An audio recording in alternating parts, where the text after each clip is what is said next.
La integral definida. Vamos a definir lo que es la integral definida a partir de sumas de Riemann. Entonces hablemos de sumas de Riemann en general. Nosotros en la clase pasada estábamos trabajando precisamente con sumas de Riemann, pero eran sumas de Riemann particulares. Particulares en el sentido que le poníamos muchas condiciones tanto a la función como a la forma de construir la misma sumatoria. Veamos aquí las diferencias. Para construir una suma de Riemann en general vamos a seguir estos pasos que están aquí. Primero necesito una función que esté definida sobre un intervalo cerrado. Voy a ir escribiendo aquí diferencias. Antes, ¿qué pedíamos? Que f no solo estuviera definida, sino que fuera continua, ¿cierto? Y que fuera positiva. Aquí en sumas de Riemann en general, no se pide eso, solamente que esté bien definida sobre el intervalo cerrado. Primer paso, dice, divida el intervalo en n subintervalos. Y si ustedes observan, muchachos, los anchos, acá los n subintervalos no son todos del mismo tamaño. De hecho, lo podemos ver en el ancho de los subintervalos, van a variar de acuerdo a cómo sean los puntos de la partición. Es decir, otra diferencia, partición no necesariamente homogénea. Homogénea o regular. Antes nosotros hacíamos una partición homogénea, es decir, si la hacíamos en 10 subintervalos, cada subintervalo tenía el mismo ancho. Aquí no le vamos a pedir eso. Simplemente voy a hacer una partición como yo quiera de n subintervalos. Bien. Ahora, como no todos los subintervalos, bueno, los subintervalos en general no necesariamente son del mismo tamaño, del mismo ancho, entonces podemos identificar lo siguiente. El valor máximo de los anchos de los subintervalos. De los subintervalos va a haber alguno que tenga la mayor magnitud, el mayor ancho. Ese mayor ancho, el ancho del mayor de los subintervalos, lo vamos a llamar la norma de la partición. Entonces, segundo paso, vamos a construir este número, que es la norma de P, la norma de la partición, y es el mayor de los anchos de los subintervalos. Se denomina norma de la partición. Tercer paso, vamos a escoger puntos de muestra. Nosotros hasta el momento, ¿cómo habíamos escogido los puntos de muestra? Como extremos derechos, ¿cierto? Aquí no le voy a pedir que tome los extremos derechos. Usted puede tomar cualquier punto sobre un subintervalo y ese será un punto de muestra. Cualquiera, cualquier punto escogido dentro del subintervalo será un punto de muestra. Tenemos entonces allí los puntos de muestra, que es el tercer paso. Y el cuarto paso, vamos a formar esta sumatoria. Esta sumatoria de la suma desde k igual 1 hasta n de f sub k asterisco, la imagen de los puntos de muestra, por los anchos de los subintervalos. Bien, cuando yo construyo esta suma, entonces a esa suma se le conoce como suma de Riemann. Es una suma de Riemann. En el curso de cálculo 3 van a definir la integral, algunas integrales en funciones de varias variables como sumas de Riemann también. Entonces este concepto de suma de Riemann es un concepto importante. Aunque nosotros acá no vamos a poder tener muchas herramientas para poder trabajar en concreto con sumas de Riemann en general, en el sentido teórico es importante porque nos permite construir la teoría, nos permite definir cosas que sobre la práctica no se puede. Tenemos entonces varias diferencias. Como pueden apreciar ustedes, por ejemplo, en lo que tenemos nosotros aquí en este dibujo, no todos los rectángulos tienen el mismo ancho, ¿cierto? Hay algunos más angostos, otros más grandes, mm, tienen una base un poco más grande. Algunos tal vez tienen un punto de muestra en el extremo, en el punto medio. Puede ser que otros, observen este que está aquí marcado, se ve pequeño, pero se alcanza a ver. No tiene un punto de muestra que esté en el punto medio. Es decir, acá no le vamos a poner todas esas condiciones. Una suma de Riemann en general no tiene tantas condiciones como lo que estábamos haciendo nosotros en la última clase. Lo que estábamos haciendo en la última clase se llama suma de Riemann. Sí, es una suma de Riemann, pero es una suma de Riemann bien especial, bien particular. Más o menos para que se hagan ustedes a la idea, nosotros acá tenemos el conjunto de todas las sumas de Riemann, el conjunto de todas las sumas de Riemann, y las que estábamos trabajando nosotros es un subconjunto así. ¿Por qué? Porque tiene todas esas condiciones, ¿no? Es una suma de Riemann, pero ¿qué se le pide? Se piden condiciones sobre f, ¿cierto? Que f sea continua y que f sea positiva. ¿Qué otra cosa se pide? Una partición homogénea. Estoy poniéndole más y más condiciones. ¿Y qué otra cosa se le pedía? También una condición con respecto al punto de muestra.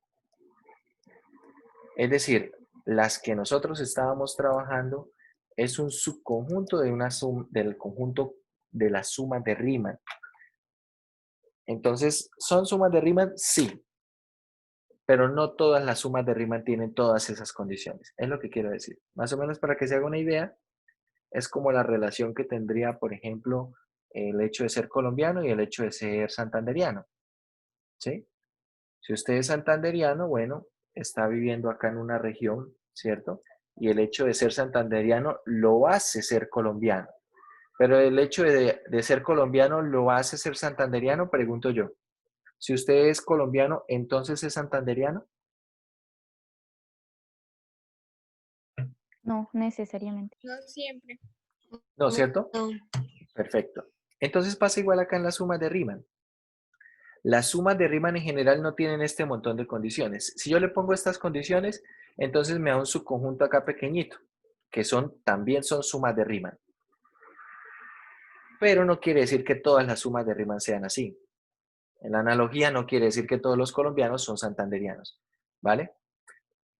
Entonces, para aclarar eso, no son cosas diferentes del todo lo que estábamos haciendo antes y lo que vamos a hacer ahora. Pero acá hay muchas limitantes en lo que sería la parte aplicada, lo que sería la puesta en escena. Nosotros, cuando querramos hacer un problema con sumas de Riemann finitas, tendrá problemas. ¿Por qué? Por ejemplo, acá tenemos un ejemplo en el cual se van a usar 5 subintervalos para calcular una suma de Riemann con esta función en este intervalo. ¿Cuál es el problema entonces? Primero que yo la partición la puedo escoger como yo quiera. Si ustedes observan aquí, el x sub 0 es menos 2, el extremo izquierdo, el x sub 5 es 3, que es el extremo derecho. ¿Quién es el x sub 1? Lo ponen aquí, un medio, menos un medio. El x sub 2, ¿a quién escogen? 0. El x sub 3 lo escogen como 1 y el x sub 4 como 7 cuartos. Y preguntará usted, bueno, ¿cómo escoge esos? Los escoge como usted quiera. Por eso, esto se complica porque los resultados pueden variar mucho. ¿Y por qué pueden variar mucho? Porque si yo le pido a usted resolver este problema solamente con, digamos, hasta aquí, con 5 subintervalos, hasta acá, y no le doy nada de esta información adicional, nada de esto, usted puede resolver este problema de muchas formas, de infinitas formas de hecho. ¿Por qué? Porque usted puede escoger como quiera los elementos de la partición. Y no solamente a ellos. Una vez escojo los elementos de la partición, observe, acá tengo mi primer subintervalo. En el primer subintervalo, mi punto de muestra también lo puedo escoger como yo quiera. Acá están escogiendo el menos 1, pero yo podría escoger el menos 3 medios o cualquier otro. Es decir, que los resultados son tan diversos como la cantidad de formas de escoger puntos de muestra en un subintervalo. Entonces aquí resolver esto sobre la práctica no es de hecho muy útil, pero lo que sí es cierto es que esto me permite definir la teoría. Eso es lo que nos va a interesar de esta parte de sumas de Riemann. ¿Por qué? Porque de hecho cuando supongo que yo quiero calcular una suma de Riemann sobre esta función en el intervalo desde A hasta B, sin importar cómo estoy construyendo la suma de Riemann sobre el límite, ¿qué va a ocurrir? Que todas las sumas de Riemann dan lo mismo. Es decir, que el límite, cuando la norma de la partición tienda a cero, eso va a obligar que el número de subintervalos crezca hasta infinito de una suma de Riemann desde k igual 1 hasta n de f de x sub k asterisco por delta de x sub k. Este límite, si existe, va a dar una cantidad L. Pero este mismo L, por ejemplo, yo lo puedo obtener con lo que estábamos haciendo antes. El límite cuando n tiende a infinito de la sumatoria desde k igual 1 hasta n, ¿de quién? Nosotros anteriormente estábamos poniendo el f sub k asterisco por un delta de x, ¿cierto? Con una partición homogénea y ahora haciendo que el límite vaya para infinito. Si estos límites existen, ambos límites dan lo mismo. De hecho, si usted toma una suma de Riemann construida de la forma que sea, todas las sumas de Riemann para un problema, todas las sumas de Riemann para un problema dan exactamente lo mismo en el infinito, es decir, en el límite, si ese límite existe. Todas dan exactamente lo mismo, ¿vale? Por lo tanto, yo, por ejemplo, problemas de suma de Riemann y problemas que dirán en los exámenes, haga el siguiente problema usando sumas de Riemann, lo van a hacer con una partición homogénea. ¿Y por qué lo harán con una partición homogénea? Porque de esa manera pueden trabajar con la suma de Riemann, con el límite, ¿cierto? Y si no es homogénea, en el límite el resultado va a dar exactamente lo mismo. Entonces, mejor trabajar con una partición homogénea, ¿no?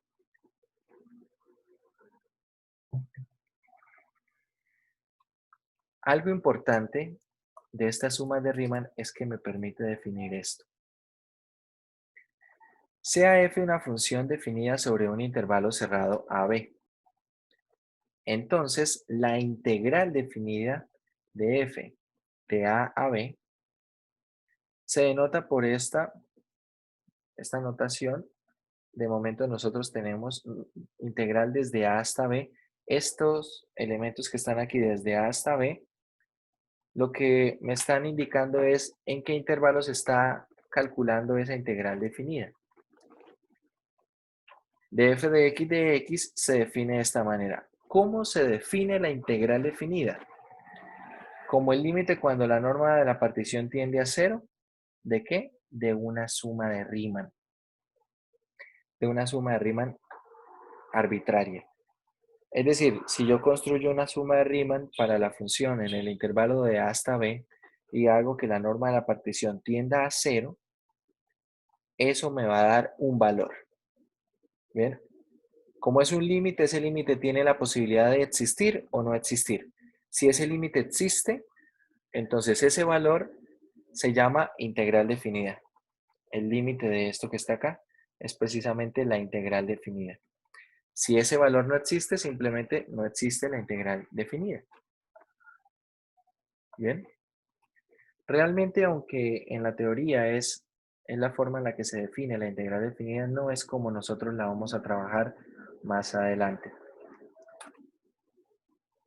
Vamos a hablar de algunos conceptos, de algunas propiedades de la integral definida, antes de hablar del teorema fundamental del cálculo que nos va a permitir calcular integrales definidas. Vamos a hablar del concepto de integrabilidad y vamos a escribirlo aquí como una definición. Definición de integrabilidad. Definición de integrabilidad. Entonces,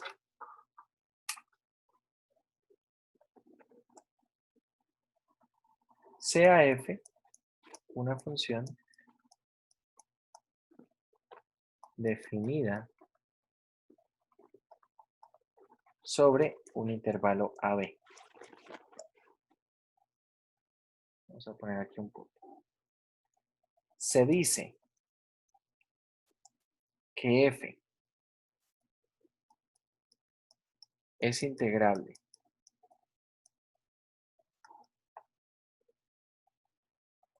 sobre el intervalo AB si la integral desde A hasta B de f de x existe. Si existe. Es decir, para decir que una función es integrable, necesito decir que es integrable ¿dónde? En un intervalo. Entonces, una función es integrable en un intervalo si esa integral definida existe. Entiéndase la integral definida como una suma de Riemann. Y esa suma de Riemann, el límite de una suma de Riemann, como es un límite, ese límite puede o no existir. Puede que exista o puede que no exista. Entonces, cuando exista ese límite, decimos que la función es integrable en ese intervalo. Bien.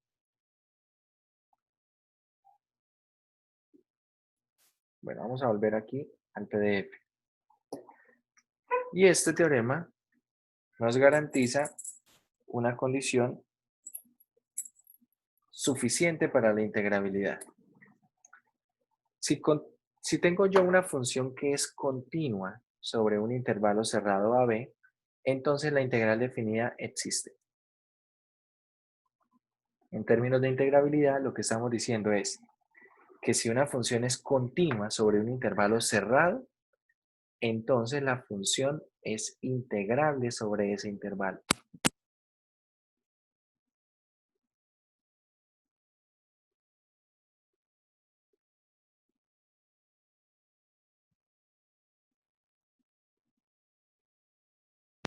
Es integrable sobre ese intervalo.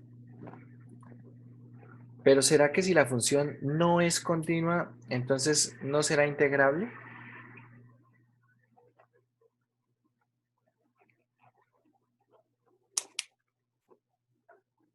Vamos a ver un ejemplo.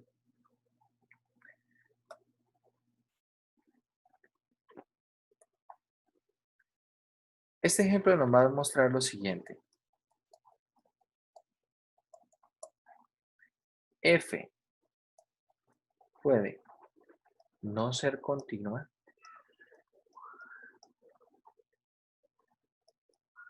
sobre un intervalo AB y sin embargo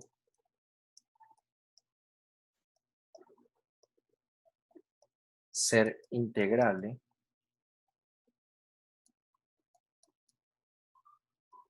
sobre AB. A veces estos teoremas, cuando no tenemos mucha experiencia con este tipo de resultados, pueden llegar a ser confusos. ¿Por qué? Porque por un lado dice el teorema, si la función es continua, entonces es integrable. Pero ahora yo les digo, la función puede no ser continua y sin embargo seguir siendo integrable. ¿Por qué? ¿Por qué digo que puede ser confuso? Porque a veces se entiende que si uno niega una condición, se niega también la conclusión. Y vamos a hablar un poco de eso. Entendamos, por ejemplo, que bajo ciertas condiciones la integral definida va a coincidir con el área. De hecho, es un teorema que va a venir aquí más adelante. Después de esto, vamos a tener lo siguiente. Este teorema, podemos adelantarnos un poquito de esto para que nuestro ejemplo tenga más sentido. Si una función es continua sobre un intervalo cerrado y positiva, entonces, ¿qué ocurre? Que en ese intervalo, el área bajo la gráfica de X, pero bueno, acá, como lo hemos dicho anteriormente, vamos a mencionarlo mejor como el área acotada entre la gráfica de X y el eje X, está de la siguiente manera. Si ustedes recuerdan, nosotros anteriormente, ¿qué hemos dicho? Que si la función es continua sobre un intervalo cerrado y positiva, o bueno, mejor dicho, mayor o igual que 0, no negativa, el área es exactamente ¿quién? El límite cuando n tiende a infinito de la sumatoria desde k igual 1 hasta n de f de x sub k asterisco por el delta de x. ¿Bien? Así lo estábamos calculando hasta ahora. ¿Cómo se resolvía el problema del área? Como el límite de una suma de Riemann. De una suma de Riemann con una forma bien especial. Pero como les he dicho, en el límite, todas estas sumas de Riemann, analizando el mismo problema, dan exactamente lo mismo. Es decir, si ahora escribo el límite, cuando la norma de la partición tienda a 0 de la sumatoria desde k igual 1 hasta n,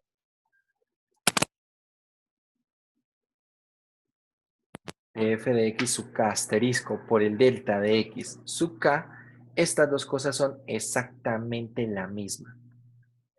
Y por la definición de integral definida, la integral definida es precisamente el límite cuando la norma de la partición tiende a 0 de esa suma de Riemann. Es decir, que esto nos está dando la integral definida desde a hasta b de f de x de x. ¿Bien? Por lo tanto, el área, cuando tengo todas estas condiciones, es exactamente ¿quién?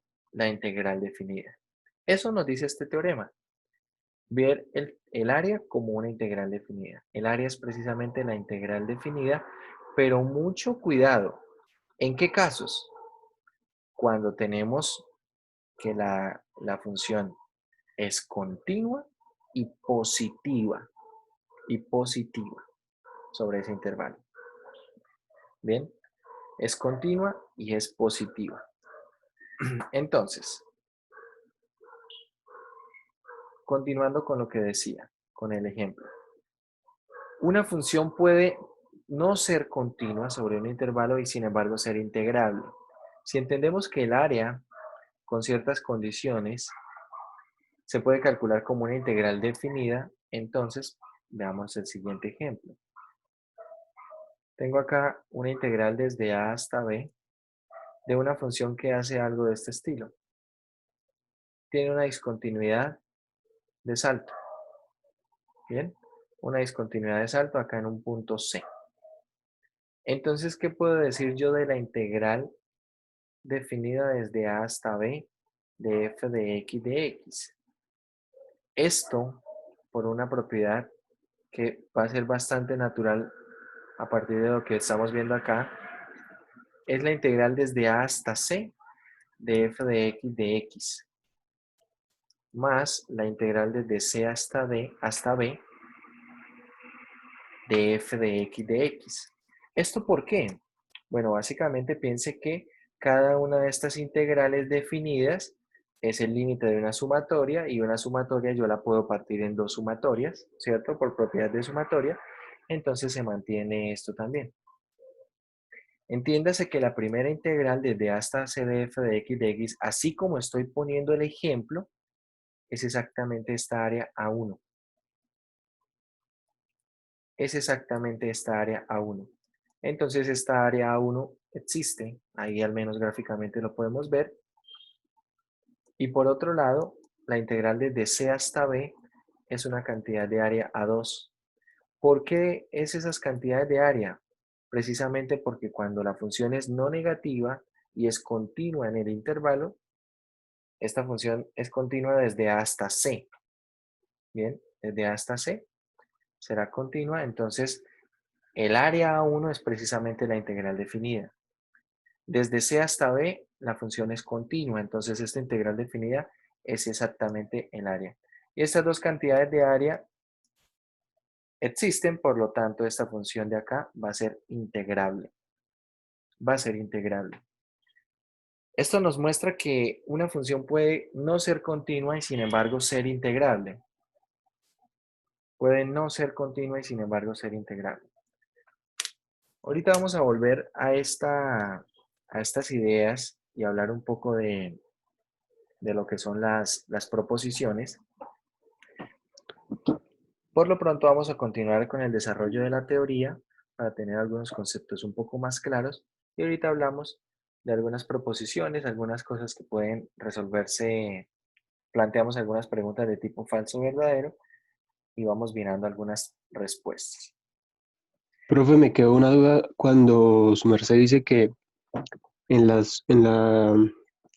en el límite cuando n tiende a infinito, ¿sí? pues tiende a infinito, ¿no? Pero ahora cuando el número de particiones tiende a cero, pues ya nos daría una indeterminación de cero, de algo sobre cero. Entonces, pues esa es mi duda. ¿Por qué, porque dice que algo sobre cero? Al resolver la sumatoria, pues nos va a quedar reemplazar mm, como en el anterior, en la diapositiva del área que es igual a la integral de A hasta B. Sí. Ahí en esa parte me quedó la duda, profe. Bueno, a ver, yo creo que tal vez su duda viene por lo siguiente. No es tanto que yo vaya a reemplazar, tengamos en cuenta primero que la norma de la partición, repito, es el mayor valor de los anchos de los subintervalos, ¿cierto? De los delta de x sub k. Entonces, vamos a pensar acá en un intervalo desde A hasta B. Y supongamos que yo quiero calcular mi integral definida sobre este intervalo. Y para esto, entonces tomo una partición. Bueno, no le voy a poner números acá, simplemente tomo una partición de esta manera, así. Si ustedes observan al menos, según lo que se ve, ¿cuál dirían ustedes que es el mayor de los anchos de los subintervalos? Este que está acá, ¿cierto? Es decir, acá voy a tener un delta de x sub 1. Acá voy a tener un delta de x sub 2. Y así sucesivamente. Este que es el mayor de los anchos de los subintervalos, ¿quién es? La norma de P, ¿vale? La norma de P. Lo que dice el límite de la suma de Riemann es que la norma de la partición tiende a cero. La norma de la partición tiende a cero. Entonces, escuchemos lo siguiente.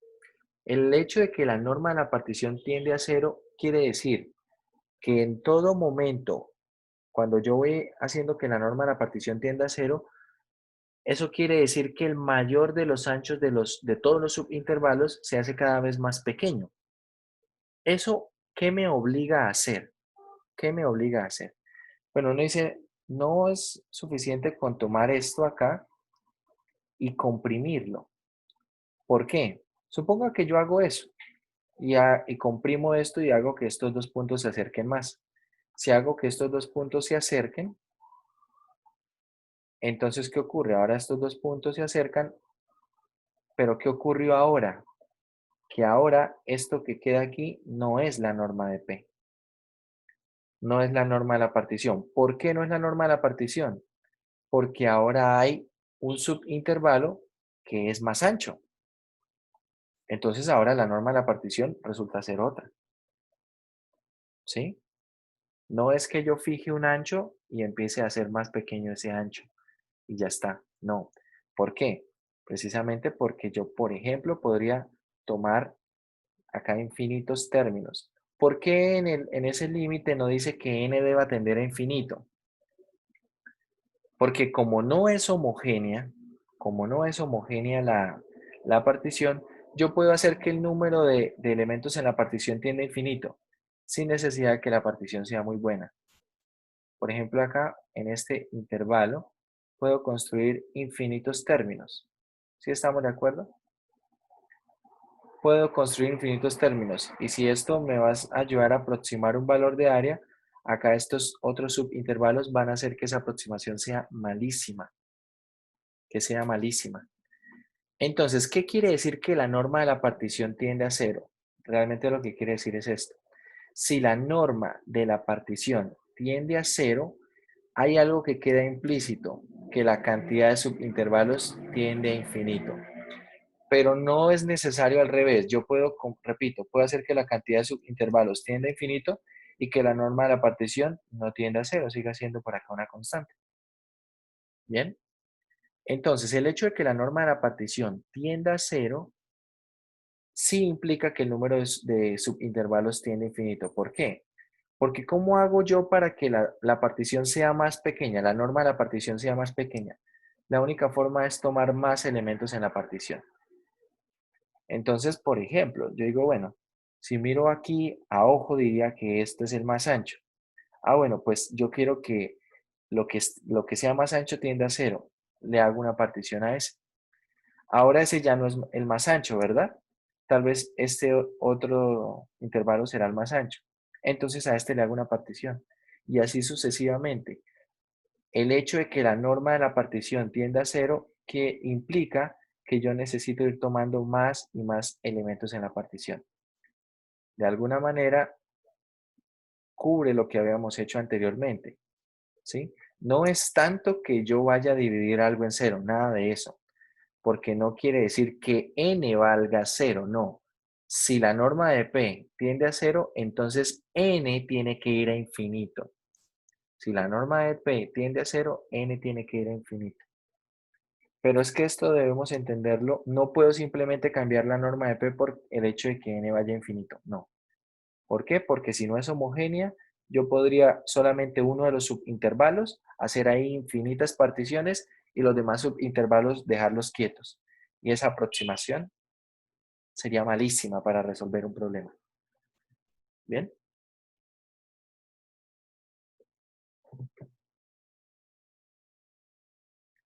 Bueno, vamos a ver entonces.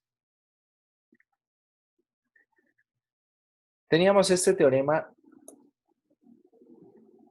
Si una función es continua en un intervalo cerrado, entonces la función es integrable en ese intervalo. Pero no se necesita que tenga tantas condiciones. No se necesita que tenga eh, precisamente continuidad. Cuando uno estudia matemáticas y estudia algunos teoremas, puede encontrar teoremas que tienen condiciones que son suficientes. ¿Cuál es la diferencia entre suficiente y necesario? ¿Qué dirían ustedes?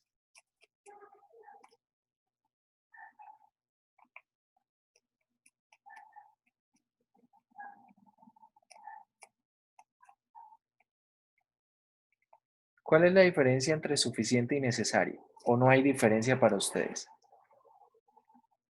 Puede ser en cosas de lenguaje natural, ¿no? Pueden ser cosas de la vida cotidiana, no necesariamente en matemáticas. ¿Qué diferencia hay entre suficiente y necesario?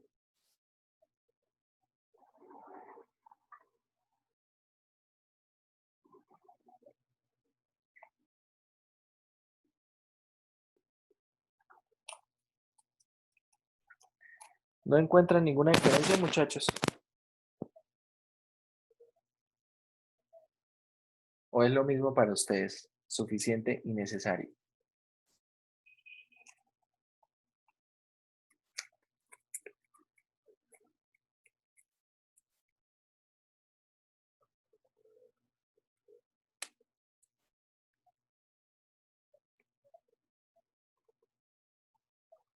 Alguien que dé su opinión.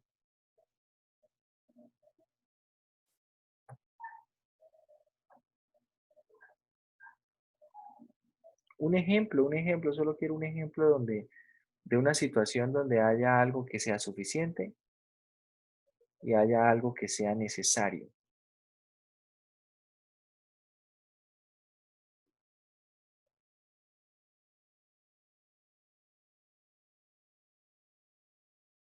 ¿No? ¿No se les ocurre nada?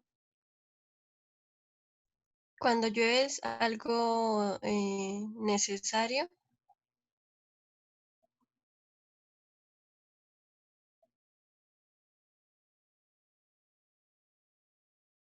Bueno, necesario ¿para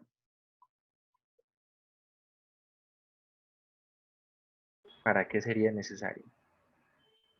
Pues digamos, una condición necesaria, pues no sé, un ejemplo. Un ejemplo A es necesario para B, pero B solo puede ser verdadera si solo A es verdadera. O sea, ¿sí me hago entender? Y digamos, suficiente es que Es decir, si A es suficiente para B, o sea, estaríamos diciendo que A no puede ocurrir sin B, o sea, A no puede ser parte de B, o sea, no sé, algo así. Bueno, por ahí vamos.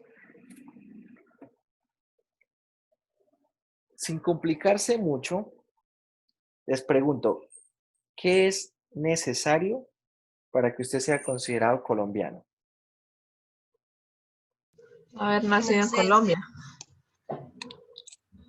Eso no es necesario, Suficiente. porque puede ser Tener que usted haya vivido en el extranjero y haya nacido en el extranjero, no sé, y lo hayan traído y lo hayan nacionalizado, ¿sí? O ¿Me usted habla haya español? venido y Llevar haya... un tiempo en Colombia, un tiempo necesario que piden. Entonces, ¿qué sería necesario para considerarse colombiano? Una respuesta sencilla ¿Tiene una sería, identificación?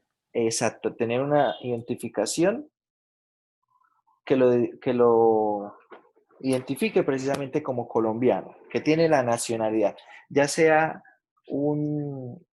algo que le dé una nacionalidad o el documento de identidad. Las personas que nacieron en Colombia, ¿cierto? Que nacieron en Colombia son colombianos, ¿sí? Entonces, observe, es suficiente haber nacido en Colombia para ser colombiano, ¿verdad? Sí. Pero ¿es necesario haber nacido en Colombia para ser colombiano? No. No. no. Entonces hay cosas que son necesarias, otras que son suficientes. Y depende muchísimo del contexto. Depende muchísimo del contexto. En general, las condiciones de suficiencia son unas condiciones más grandes o tiene más condiciones que en las condiciones que son necesarias.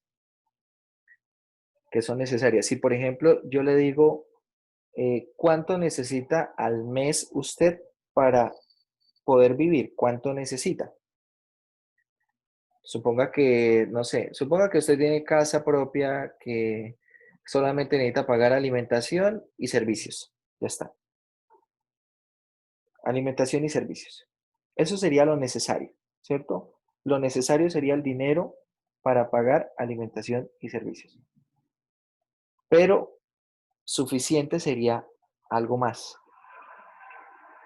Suficiente sería algo más. Si usted tiene más de lo necesario, tiene suficiente. ¿Sí se comprende un poco mejor? Sí, señor. Si usted tiene algo más de lo necesario, eso ya sería algo suficiente. En general, digo en general porque, bueno, hay casos bien particulares donde de pronto las cosas cambian un poquito, dependiendo del contexto. Pero en matemáticas en general funciona así. Si yo le doy a usted condiciones suficientes, ahí están involucradas condiciones necesarias.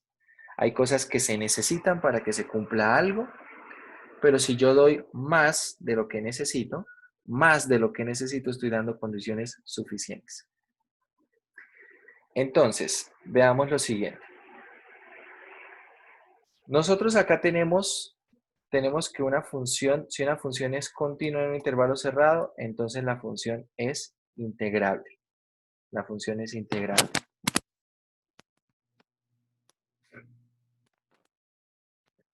Ahora vamos a ver este teorema. Este teorema nos da condiciones suficientes. Con esto es suficiente para que una función sea integrable. Para que una función sea integrable. Entonces, ¿qué estoy diciendo? Si una función es acotada sobre un intervalo cerrado y esa función tiene un número finito de discontinuidades, entonces es integrable.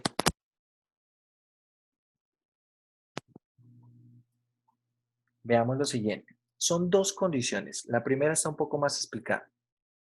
Para que una función sea integrable, ¿qué debe ocurrir? ¿Qué es suficiente con que ocurra? ¿Qué es suficiente con que ocurra?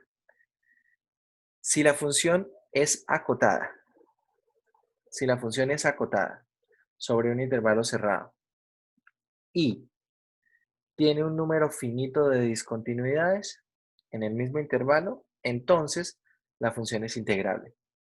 Ya está. Bien, ya está.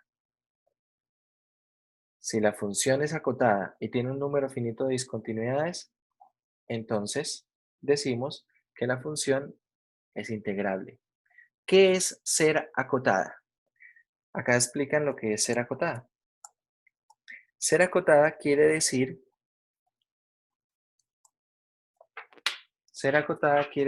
que existe una constante positiva b, tal que la función está entre menos b y b.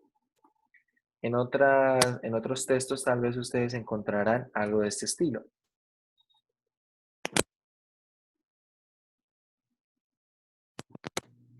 Una función es acotada en un intervalo. Lo voy a decir de varias maneras. En un intervalo AB, si existe B que pertenece a los reales positivos, tal que la función en valor absoluto es menor o igual que B.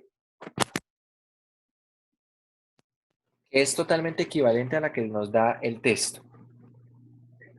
Pero esto de otra manera, si nosotros lo interpretamos, la que nos da el texto, va a ser aquí un dibujo. ¿Qué quiere decir esto? Quiere decir que si yo tengo acá un intervalo AB y la función es acotada, entonces existe una constante B mayúscula tal que la gráfica de F se encuentra entre menos B y B. Es decir, que la gráfica de F básicamente no supera esta línea ni baja de esta línea en el intervalo desde hasta B. En otras palabras, lo que quiere decir que sea acotada es que la gráfica se va a mantener en un rectángulo. Y esa tal vez sería una forma de decirlo en la que ustedes puedan recordarlo de una manera más sencilla. En otras palabras, una función f es acotada en un intervalo AB si existe un rectángulo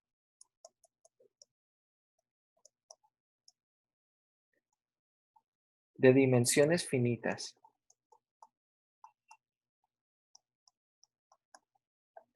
si existe un rectángulo de dimensiones finitas que contiene a la gráfica de f.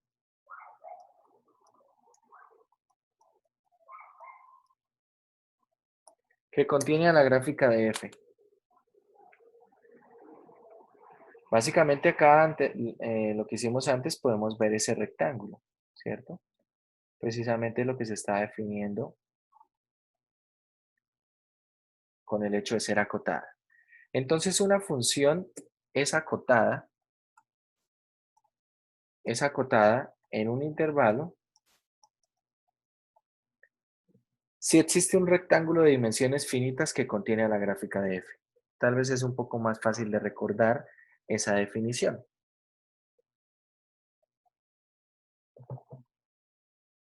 Que es un poco más informal que la anterior, pero es totalmente correcta y totalmente válida.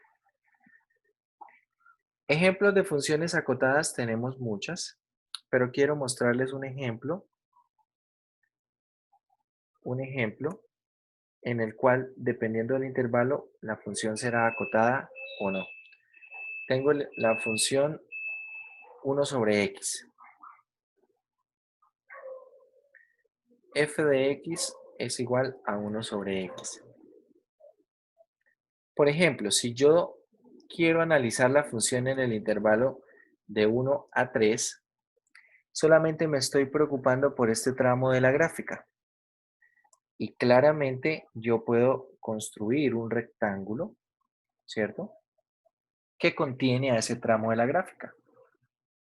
Por lo tanto, ¿qué puedo decir? Que f de x igual a 1 sobre x es acotada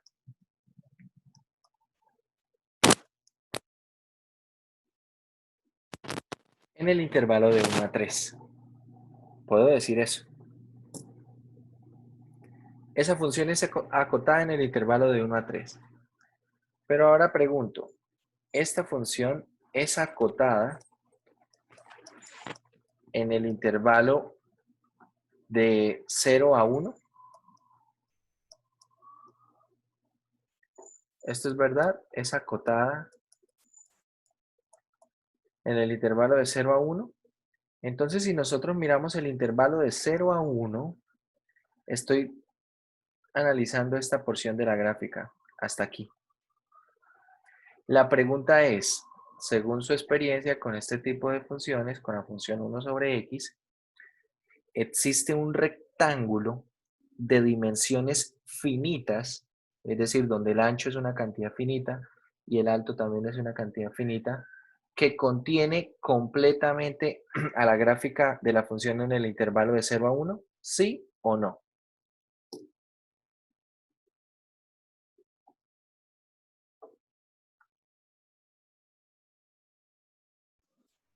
No.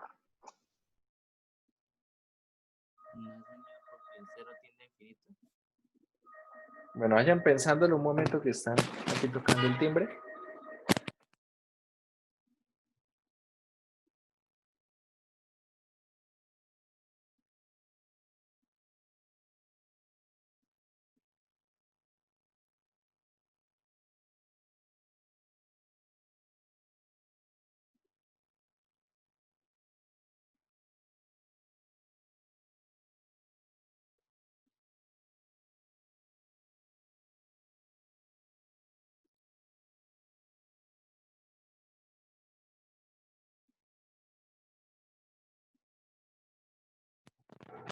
Listo. ¿Qué pasó? ¿Existe o no existe dicho rectángulo? Existe. ¿Sí existe? ¿Qué dimensiones tendría ese rectángulo? ¿Qué ancho tendría y qué alto tendría? Yo digo que no existe, profe, ¿No existe? ¿Por qué no existe? porque el intervalo es cerrado y pues arriba cero tiende a infinito. Eso, cuando x tiende a 0 por derecha, la función tiende a infinito, ¿verdad? O sea, cuando ustedes calculan este límite, no va a existir dicho intervalo, ¿por qué? Porque cuando x tiende a 0 por derecha, la función 1 sobre x tiende a infinito. Es decir, si yo trato de construir acá un rectángulo, sea como sea, siempre va a haber una parte que se sigue saliendo del rectángulo. Puede ser que a esta altura yo le ponga un billón de altura. Puedo encontrar un valor de x para el cual esa función se salga de ese rectángulo. Por lo tanto, esta función no es acotada, no es acotada en ese intervalo de 0 a 1. No existe un rectángulo que contenga totalmente a la función, ¿vale? Momento.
Bueno, listo, continuamos.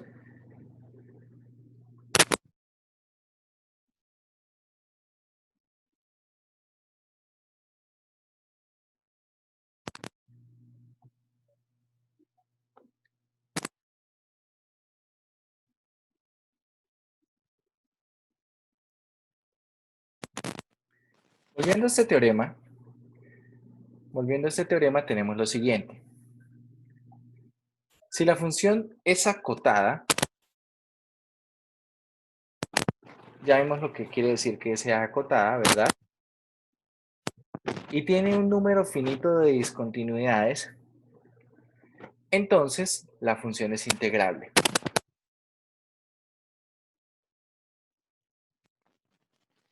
Quiero que piensen en una función que tenga un número infinito de discontinuidades en un intervalo cerrado.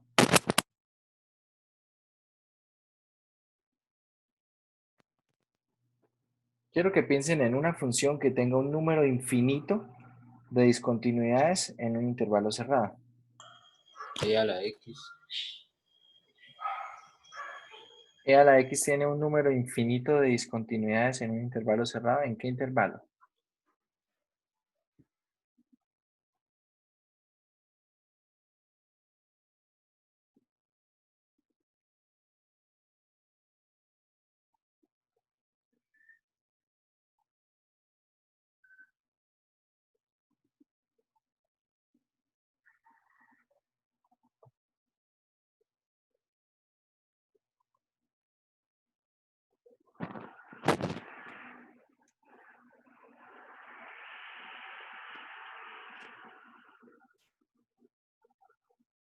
¿Qué se les ocurre, muchachos?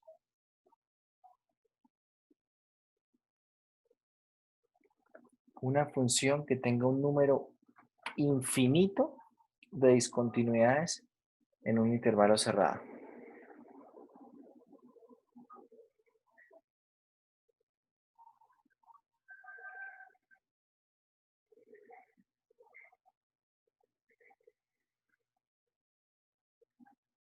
A ver, 2 décimas para el primer examen. ¿Quién me da un ejemplo de eso?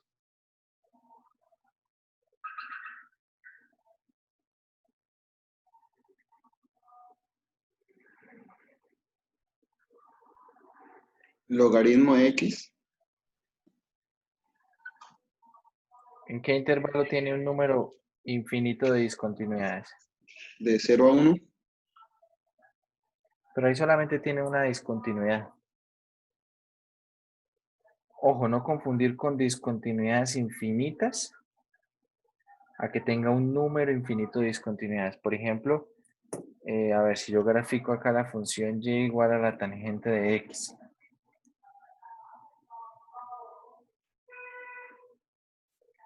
Y igual a la tangente de x. Tangente de x tiene un número infinito de discontinuidades, pero en los reales. ¿Dónde tiene discontinuidades tangente de x? Por ejemplo, en el intervalo de 0 a 4. ¿Cuántas discontinuidades, cuántos puntos de discontinuidad tiene tangente de x en el intervalo de 0 a 4? 1. Una sola, ¿cierto? Acá, cuando llegue a esta asíntota que es en pi medios. Solamente tiene un punto de discontinuidad acá. Si, por ejemplo, yo tomo el intervalo de 0 a 16, tendré acá una discontinuidad, 2, 3, 4 y 5. Sigue teniendo un número finito de discontinuidades, ¿cierto? La cantidad de discontinuidades es 5. Cantidad de discontinuidades en el intervalo son 5 puntos de discontinuidad. Por lo tanto, 5 sigue siendo finito. Si yo voy en el intervalo de 0 a 1000, aunque tenga 1000 discontinuidades que no las va a tener, sigue siendo una cantidad finita. Por lo tanto, por ejemplo, la función tangente de x no me sirve, porque tiene una cantidad finita de puntos de discontinuidad en cualquier intervalo cerrado. Quiero una función que tenga un número infinito de discontinuidades en un intervalo cerrado.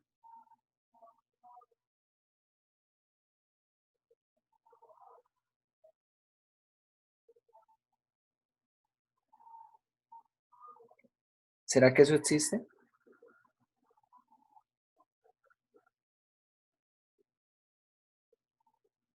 ¿O será que no?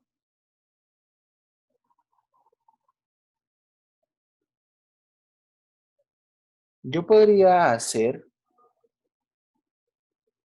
una función que tenga infinitos puntos de discontinuidad en un intervalo cerrado si pudiera conseguir una función que tenga infinitos puntos de corte con el eje X en un intervalo cerrado.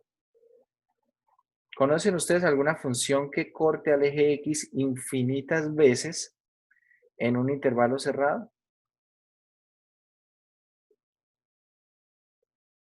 ¿No? El máximo entero de X. La parte entera.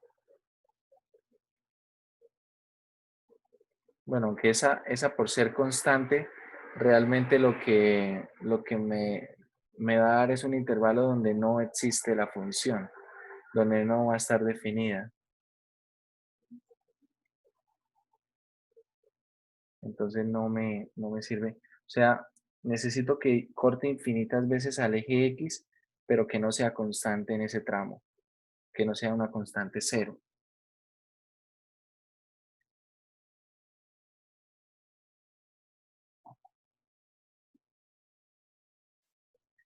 Bueno, hay algunas funciones que nosotros deberíamos haber aprendido en cálculo 1, deberíamos haber conocido.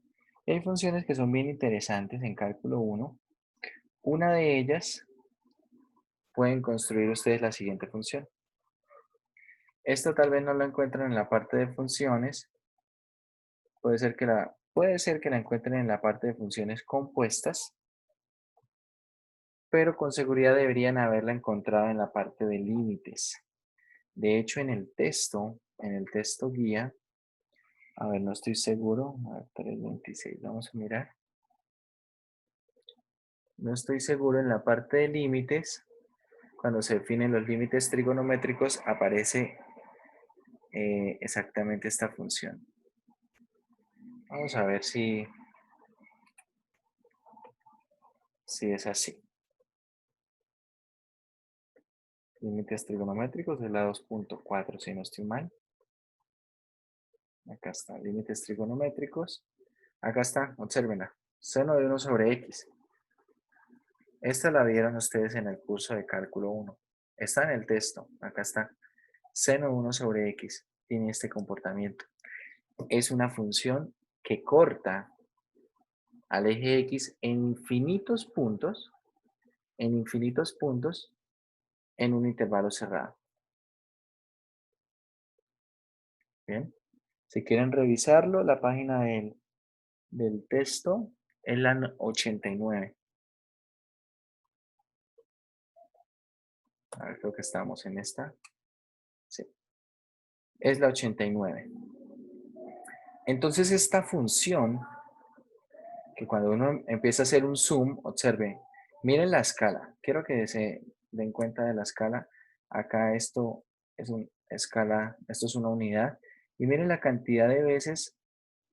Aquí tal vez no se pueda apreciar cuántas veces corta el eje X. Y uno dice, bueno, no sé, ahí puede ser que tengamos 1000 cortes con el eje X, pero ¿cómo garantizar que hay más? ¿O cómo saber si hay menos? Una es a partir de la forma algebraica, que ya podríamos hacerlo, y otra es a partir de la gráfica, si tenemos alguna herramienta como esta. A ver, voy a hacer, por ejemplo, esto así. Miren la escala. Miren ahora donde se encuentra ni siquiera, ojo, ni siquiera una unidad. Miren donde se encuentra 0,1. Vean, todo esto es 0,1. ¿Y cuántas veces veo que corta? Acá veo un montón de veces y acá nuevamente alrededor del 0 se hace una mancha roja porque pasa tantas veces, oscila tan rápido que no deja percibir cuántas veces se corta ahí. Entonces vamos a hacer otro cambio de escala. Vamos a hacer otro cambio de escala. Y ya no voy a ir de 1 a 5, sino voy a ir de 1 a 100. Miren ahí. Usted observa y dice, bueno, es que no ha cambiado mucho. No ha cambiado mucho la gráfica, pero antes esta distancia era 0,1. ¿Ahora qué es? Es 0,06. Es muchísimo más pequeño. Es muchísimo más pequeño. Es decir, tal vez cuando hicimos este zoom, lo que nosotros estábamos tratando de ver por acá es lo que estamos viendo ahora. Estamos viendo que sigue oscilando y otra vez alrededor del cero se vuelve a formar ahí un comportamiento como este. Y vamos a hacer un cambio de escala más. Vamos a hacer el máximo que nos permite. Miren la escala que tiene esto. 0,001. 0,001. Y estamos viendo la cantidad de veces que corta al eje X. Algebraicamente uno puede demostrar algebraicamente que corta al eje X en infinitos valores. En infinitos valores. ¿Cómo? Pregunta es seno de 1 sobre X cuando es igual a 0. Esto es igual a 0 cuando 1 sobre X, ¿quién es? Cuando 1 sobre X es de la forma 0 más un múltiplo de pi, ¿verdad? Un múltiplo par de pi. Por lo tanto, acá tenemos lo siguiente. Tenemos, bueno, esto es lo mismo que decir X es de la forma 1 sobre 2k por pi, donde k pertenece a los enteros positivos. De hecho, que pertenezca a los enteros.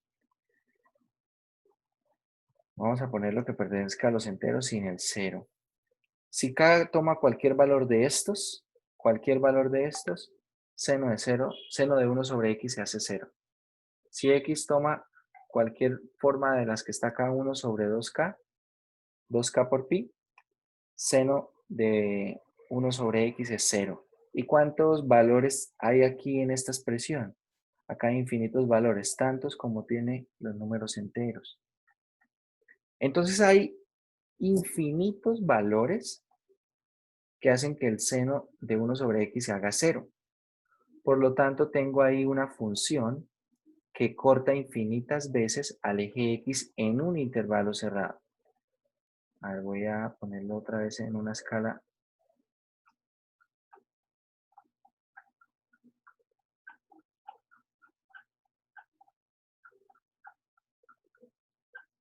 Ahí está. Vamos a escala de A1. Esto es lo que se ve en una perspectiva macro. Haciendo zoom, pues ya vemos.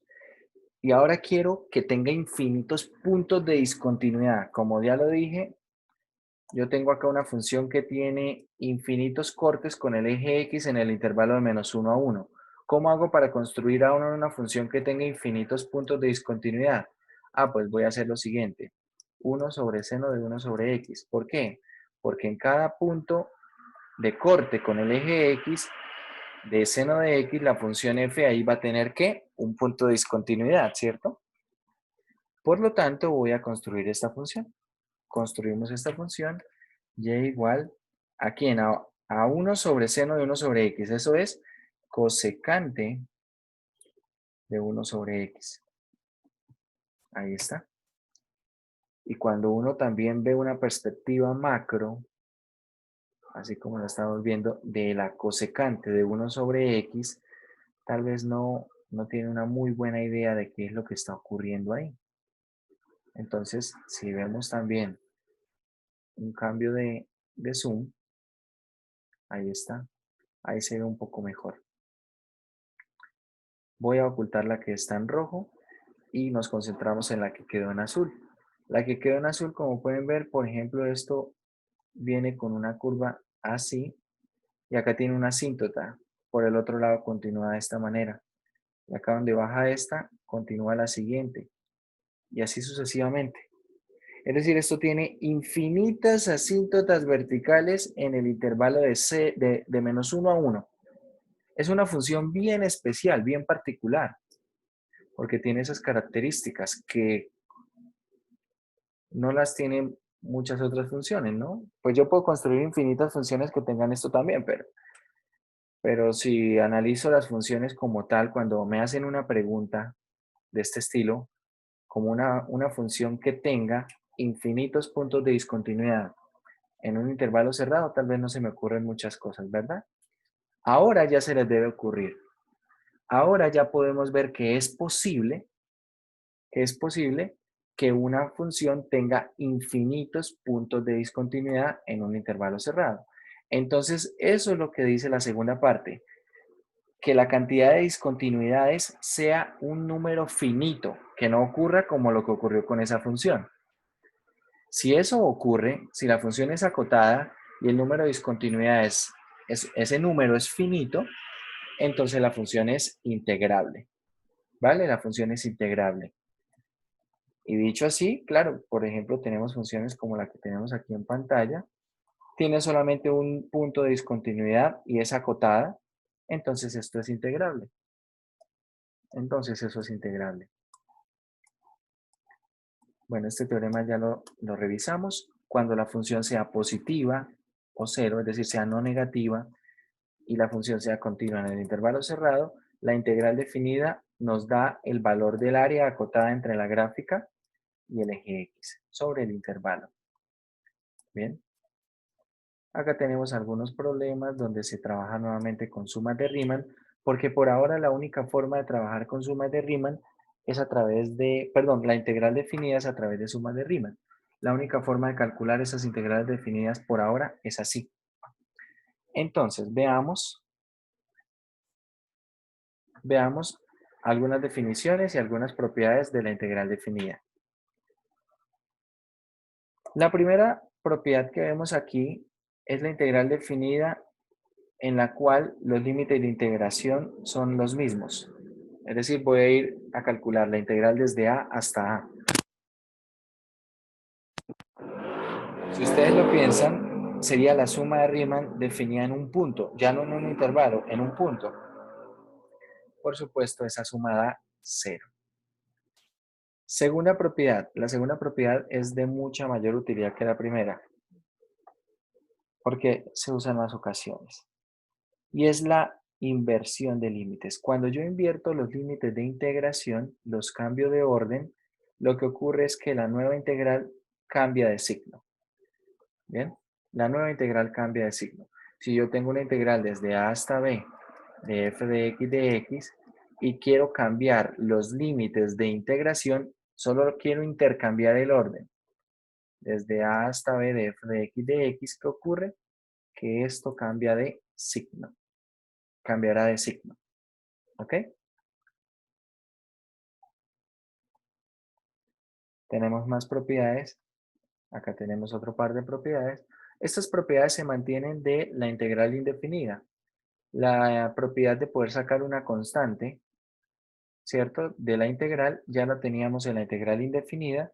Ahora, aquí también podemos hacerlo en la integral definida, sacar constantes que estén multiplicando, sacarla del símbolo de la integral, y tenemos también que la integral de una suma o resta de funciones es la suma o resta de las integrales definidas de esas funciones. Es otra propiedad que también se mantiene de las integrales indefinidas. Bien, tenemos estas propiedades.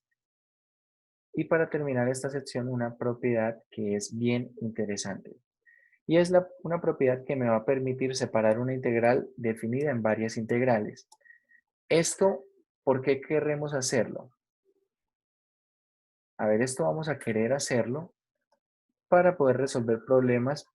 Por ejemplo, si tenemos una función que es discontinua, entonces yo la voy a poder separar en varias integrales de acuerdo a los puntos de discontinuidad, manteniendo las consideraciones que deba tenerse.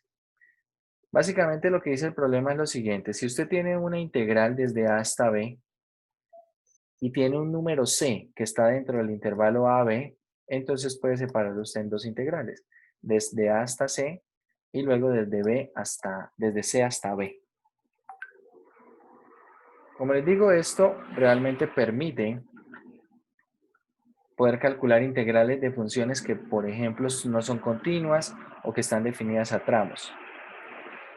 Veamos algún ejemplo. Bueno, acá tenemos un par de teoremas que empezaremos la próxima clase analizando esto. Quiero que tengamos en cuenta en qué caso se va a utilizar la propiedad que permite separar en varias integrales. Por ejemplo, cuando tengamos nosotros funciones como la del problema 64, que es una función definida a tramos. Vamos a ver, por ejemplo, la integral de menos 4 hasta 5 de esta función definida a tramos. Entonces, ¿qué ocurre? Yo necesito calcular esta integral definida desde menos 4 hasta 5 de f de x para una función definida a tramos de la siguiente manera. A ver, vamos a poner aquí algo. Y vamos a poner aquí 3x al cuadrado. Y acá, si x es menor o igual que 3, y acá si x es mayor que 13. ¿Ok?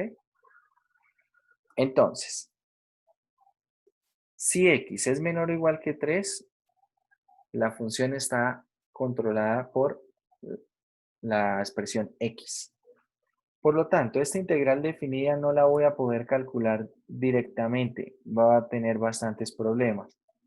Sin embargo, voy a poder separarla así, como la integral entre menos 4 y 3 de f de x, más la integral desde 3 hasta 5 de f de x. Y ahora reemplazo. Desde menos 4 hasta 3, f de x, ¿cómo está controlada? Por x. Y desde 3 hasta 5 f de x, ¿por quién está controlada? Por 3x al cuadrado. Así. Y ahora sí podría resolver estos problemas de integral definida. De momento, repito, solamente con sumas de Riemann. Solamente con sumas de Riemann. La próxima clase ya comenzaremos a trabajar con el teorema fundamental del cálculo y eso nos va a permitir calcular estas integrales definidas de otras maneras. De otra manera que de hecho va a ser algo mucho más práctico. Pero eso ya lo veremos en la próxima clase para no correr un poco con esto. Para terminar, quiero que hablemos de lo que son la naturaleza de las proposiciones, muchachos. Por ejemplo, yo hace un momento repasamos un teorema que dice lo siguiente. Si f es acotada y f tiene finitos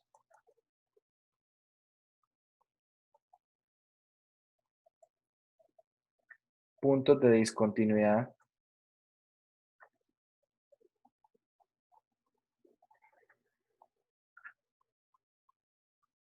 en un intervalo,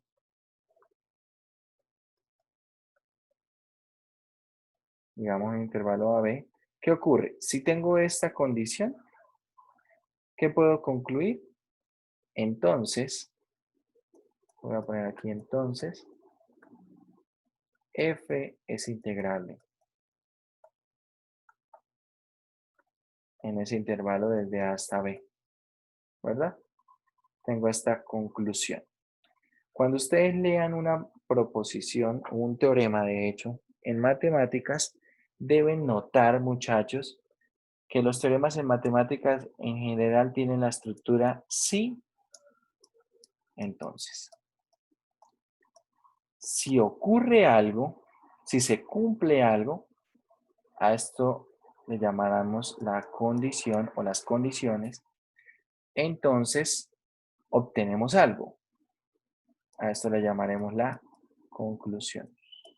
Si se cumplen ciertas condiciones, yo obtengo una conclusión o ciertas conclusiones.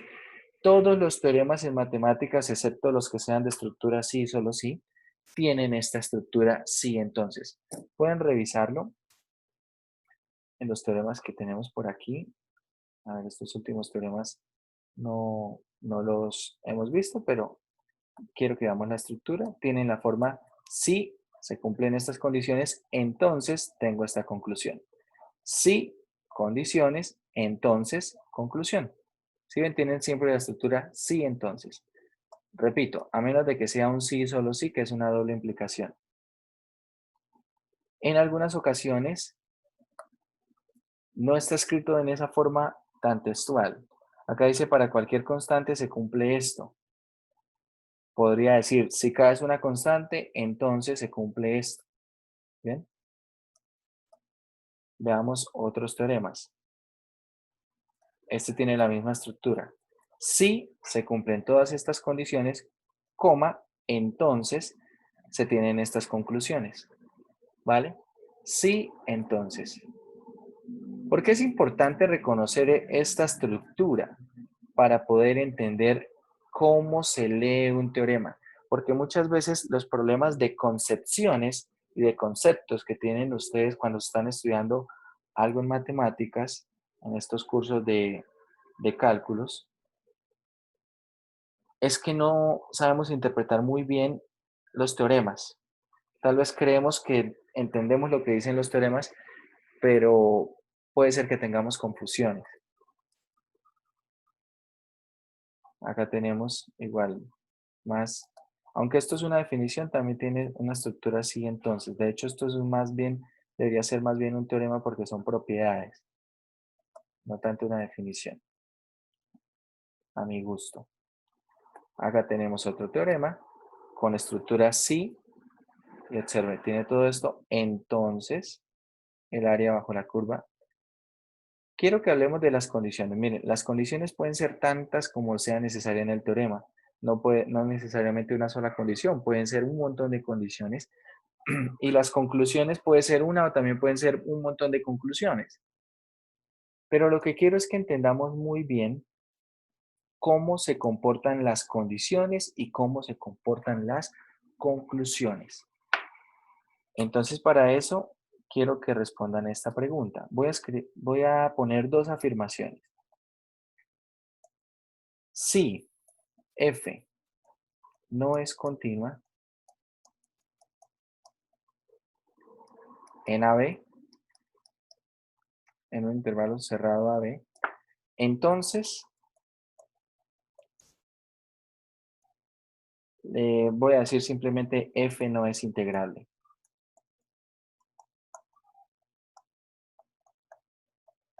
En AB. Y quiero poner esto precisamente para que comparemos con el siguiente teorema. El teorema, este que está acá, dice que si una función es continua, entonces la función es integrable. Si es continua, entonces es integrable. Pero yo quiero saber si no es continua, entonces no es integrable. ¿Esto es falso o es verdadero? ¿Qué dicen ustedes? Si una función no es continua en un intervalo, entonces la función no es integrable en ese intervalo. ¿Esa afirmación es falsa o es verdadera? Falsa. ¿Por qué? Falsa. ¿Por qué? Porque no, o sea, puede no ser continua, pero pues sí puede ser integral. Bien, exactamente. Puede que no sea continua y aún así ser integrable, ¿vale? Y aún así ser integrable. Esto es falso. Es una proposición que es falsa. Ahora les voy a poner otra pregunta. 2. Si F no es acotada en un intervalo AB, entonces F no es integrable en AB. Y esto atendiendo al siguiente teorema. Porque bueno, si una función es continua en un intervalo cerrado, la función es tanto acotada y tiene un número finito de discontinuidades, ¿vale? Pero ahora quiero saber yo lo siguiente, porque este teorema dice, si una función es acotada y tiene un número finito de discontinuidades, entonces es integrable. Pero lo que yo quiero saber es qué pasa si yo le quito la condición de ser acotada. Entonces, si no es acotada, entonces no es integrable, falso o verdadero. Verdadero.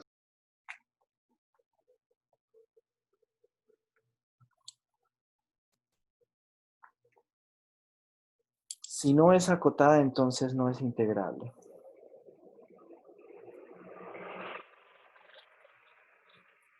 ¿Qué opinan? ¿Todos opinan que es verdadero? Sí.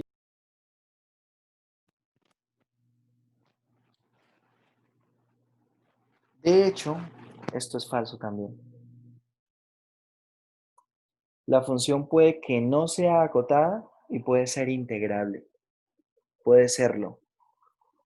Tengan en cuenta que acá, de hecho, el teorema se llama condiciones suficientes para que sea integrable, pero no dice que sea necesario, ¿vale? No es necesario que sea acotada. Puede ser que no sea acotada y sea integrable.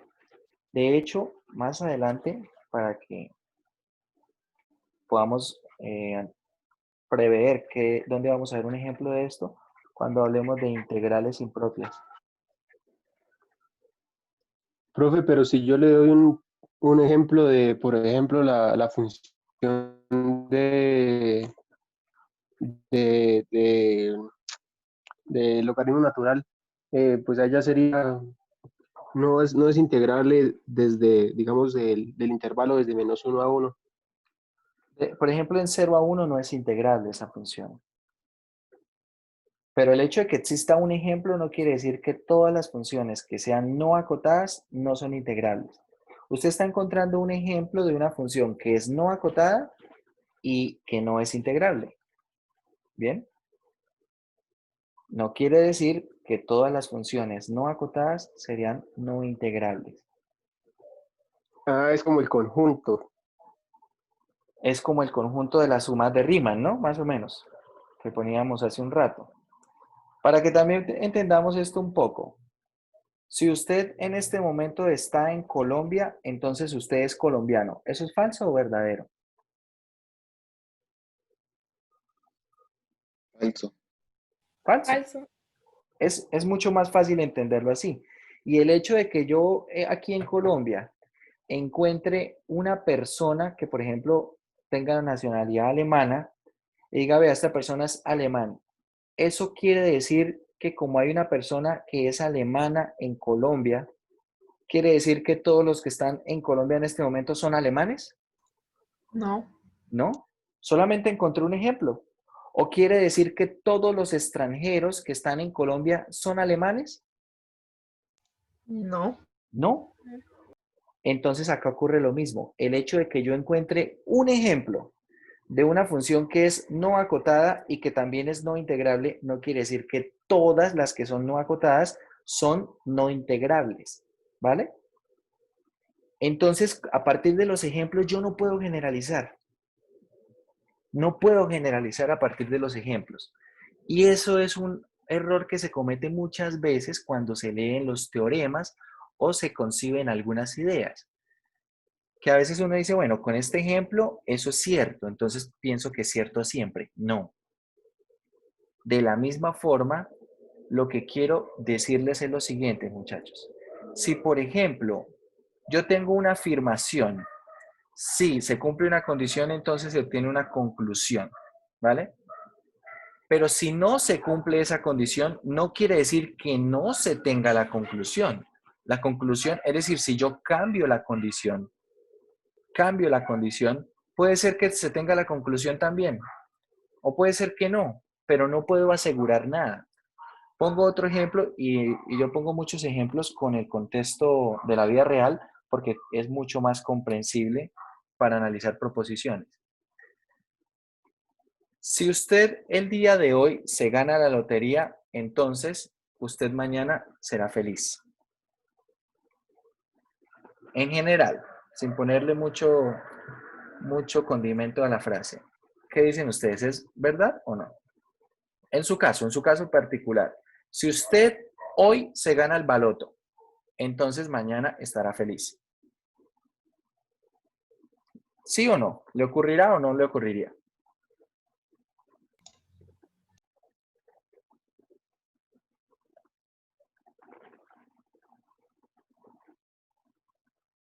¿Qué pasó? Es muy difícil la situación. Si Sí. usted hoy se gana el baloto, entonces mañana estará feliz. Bueno, yo creería que... No, No, ¿por porque qué? el dinero no lo es Porque todo. la plata no es todo, no lo es todo en la vida. Y cuando se acabe. Sí, Pero estoy hablando de mañana, estoy hablando solo de Te entiendo, mañana. yo no hoy. Digo que Puede el ser resto de la vida. porque si se compra lo que Claro, tanto porque soñaba. sí, mañana puede ser Incluso, festivo. incluso mañana no le entregarán la plata, porque eso se demora unos meses en entregarle la plata. Pero usted ya sabe que se ganó el baloto. Usted lo jugó hoy, mañana ve los resultados, se lo ganó. Usted lo está mirando. Me gané el baloto. ¿Se pone feliz o no? Sí. Sí, yo sé que Claro, Obvio, todo el ¿quién no va a mundo. poder feliz? la plata no lo es todo en la vida, la plata en algún momento se acaba. Sí, por eso le digo, no le pongamos más condimento a la frase. Simplemente partamos de ese hecho. Pero pregunto, ojo, vean la conclusión. La conclusión es, mañana estaré feliz. Feliz. ¿Vale? Y la condición es que se gana hoy el baloto. Pero pregunto, si yo le quito la condición y la cambio por otra, ¿es posible que mañana esté feliz? O mejor hago esta pregunta, para que usted mañana esté feliz, ¿es necesario, ojo a la palabra, necesario que se gane el baloto hoy? No, no es necesario. No, no es no, necesario. Si ven, No, si ven cómo funciona esta estructura, yo esta condición la puedo cambiar y sin embargo seguir obteniendo la misma conclusión. Seguir obteniendo la misma conclusión. Entonces, cuando yo leo un teorema, el teorema dice, si se cumple esta condición, se obtiene esta conclusión. En esta dirección se leen los teoremas. Yo no lo leo a partir de la conclusión. Yo no leo que si, por ejemplo, no se cumple la conclusión, debe ser necesario que no se cumpla o que, bueno, pase algo en la condición. O si no se cumple la condición, que no se cumpla la condición. Es posible que no se cumpla la condición y sin embargo sí se cumpla la condición. Por eso los teoremas dicen, si esto pasa, ocurre esto otro. Los teoremas no dicen, si esto no pasa, ¿qué ocurre? No dicen. Si usted observa, no dicen. Dice, si esto ocurre, esto también ocurre. Pero si esto no ocurre, no sé qué pueda concluir. Puede ser que concluya o puede ser que no. Entonces, cuando ustedes lean afirmaciones que niegan las condiciones de un teorema, hay que tener mucho cuidado. Porque tranquilamente no puedo afirmar nada, a menos de que yo tenga tal vez algunas ideas más en las cuales, por ejemplo, ya sea que se tenga la negación de una condición y que eso no sea necesario para que se niegue la conclusión, entonces será falso. Pero si con la negación de la condición eso es suficiente para que se niegue la conclusión, entonces será verdadero. Pero esa es mucho más delicada y mucho más difícil de decidir. Cuando la negación de una condición implica la negación de la conclusión. Esas en general no se cumplen. En general, esas cosas son falsas. ¿Sí? Porque a partir de la negación de la conclusión, no necesariamente yo puedo negar la conclusión. Y en el lenguaje verbal, en situaciones de la vida cotidiana, esto es muchísimo más claro que lo que ocurre en las matemáticas. Pero no quiere decir que no ocurra ya también. Entonces, con esto que dijimos al final de esta clase, realmente lo que quiero es que ustedes tengan mucho cuidado cuando lean los resultados, cuando lean los teoremas. Básicamente esto se lee en una sola dirección. Por eso el símbolo de entonces es una flecha así. Es una flecha así.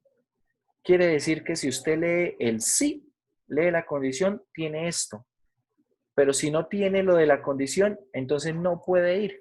No puede ir. Básicamente piense que la condición es como un tiquete de avión. Si usted no tiene el tiquete, ¿puede ir o no puede ir? Bueno, pues si compra otro tiquete, se irá en otro avión o se va por tierra. Pero no puedo llegar a esa conclusión tranquilamente, a la negación de la conclusión.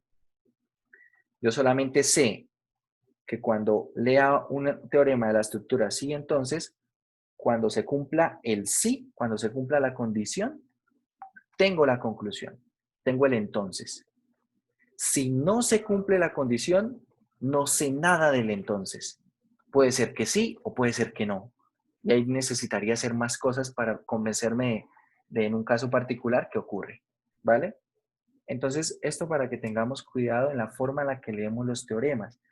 Todos los teoremas o muchos teoremas en matemáticas tienen esta estructura. Sí, entonces, y es muy importante saber entender qué es lo que dice el teorema. Saber entender qué es lo que dice el teorema. Hay casos en los que nosotros encontramos precisamente ejemplos que parecieran contradecir el teorema. ¿Por qué? Porque no se cumplen las condiciones, pero sí se tienen las conclusiones. Sí se tienen las conclusiones. Eso no contradice el teorema. Eso no contradice el teorema. Porque el teorema dice si se cumplen estas condiciones, se tiene esto. Pero no dice que solamente cuando se cumplan esas condiciones. El teorema no dice nada de qué pasa cuando no se cumplan las condiciones. Bien, entonces no contradice el teorema. Bueno, esto para que lo tengan grabado en sus mentes y lo usen de ahora en adelante. Lo usen de ahora en adelante. Es bien importante cuando uno lee un teorema entender qué es lo que dice el teorema. Porque prácticamente estos teoremas se van a convertir en herramientas que permitan resolver problemas. Bien. Bueno, muchachos, vamos a dejar hoy hasta acá.